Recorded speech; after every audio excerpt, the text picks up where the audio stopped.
ફૂલમાંથી કહે છે ને કે ભાઈ ફલીકરણ, ફૂલમાંથી ફળ બનવા માટે બોરોનની ખાસ જરૂર પડશે. એટલે હું તમને કહું ટાણે કે મિક્સ માઇક્રોન્યુટ્રિયન્ટ ગ્રેડ 4, જેમાં બધા માઇક્રો ન્યુટ્રિયન્ટ આવી જાય, એસિડ પણ આવી જાય, બોરોન પણ આવી જાય, કેલ્શિયમ પણ આવી જાય. એટલે એ 25 થી 30 ગ્રામ એ નાખવાનું છે અમનભાઈ. એક થઈ ગયું આપણે 05234, એક થઈ ગયું મિક્સ માઇક્રોન્યુટ્રિયન્ટ ગ્રેડ 4. અને અટાણે ઈયળની પણ હવે શરૂઆત થાય અમનભાઈ.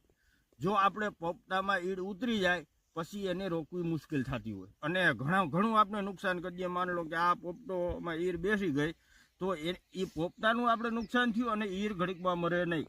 એટલે મારા મત મુજબ જો ઈરની સારું રિઝલ્ટ આપતી દવા આવતી હોય તો એ છે એમ્ઝામેટિક બેક્ટોય 5% વાળી.